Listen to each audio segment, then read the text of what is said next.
सामूहिक बलात्कार की सहमतिमा सम्बन्ध। 17 दिनपछि खुल्दैछ 17 वर्ष मुनिका नाबालिगको कालो खेल। कर्णालीको राजधानी सुर्खेत आज स्तब्ध छ।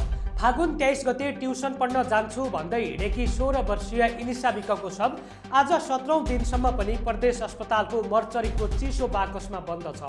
17 दिन यो एउटा परिवारका लागि 17 वर्ष जस्तै कष्टकर भएको छ।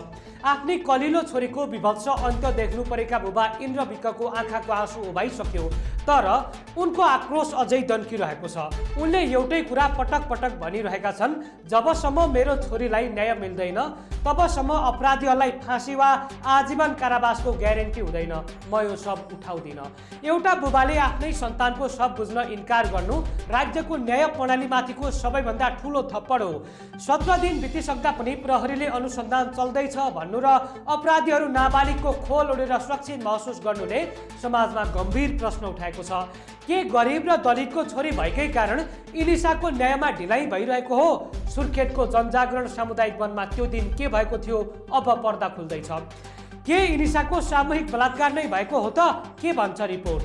भेरी अस्पताल बाँकेका फोरेन्सिक विशेषज्ञ डाक्टर अरविन्द साक्यको टोलीले तयार पारेको पोस्टमार्टम रिपोर्टले यो घटनालाई सहमति भन्न खोज्नेहरूको मुख थुनिदिएको छ। रिपोर्टको एउटा अक्षरले इनिसाले मर्नु अघि भोगेको त्यो नर्कतुल्य पीडाको बयान गर्छ। रिपोर्ट अनुसार इनिसाको संवेदनशील अङ्गमा लागेको चोट सामान्य थिएन।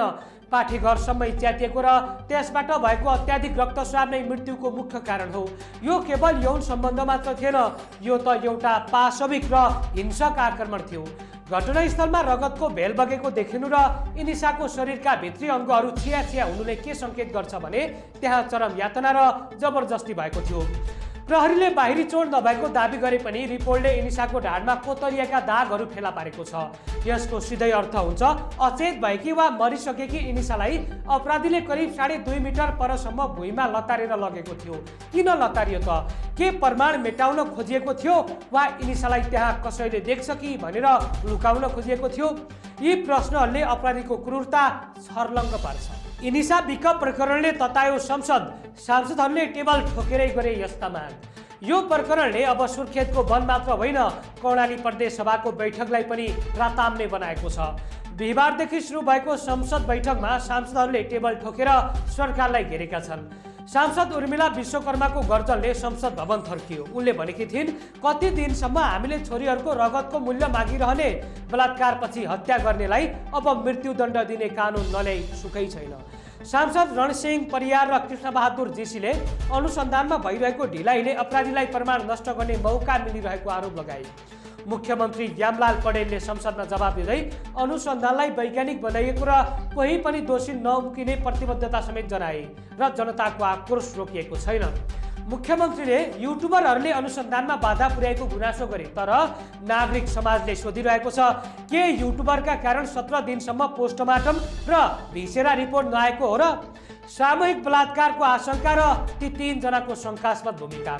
प्रहरीले सुरुमा नियन्त्रणमा लिएका 16 वर्षीय किशोरले आफूलाई इनिसाको प्रेमी बताएका छन्। उनले सहमतिमै सम्बन्ध भएको दाबी गरे पनि घटनास्थलको प्रकृतिले त्यसलाई सरासर झुट साबित गर्छ। सबैभन्दा रहस्यमय पाटो त के छ भने इनिसा अचेत भएपछि ती किशोरले अरू 3 जना साथीहरूलाई किन त्यहाँ बोलाए?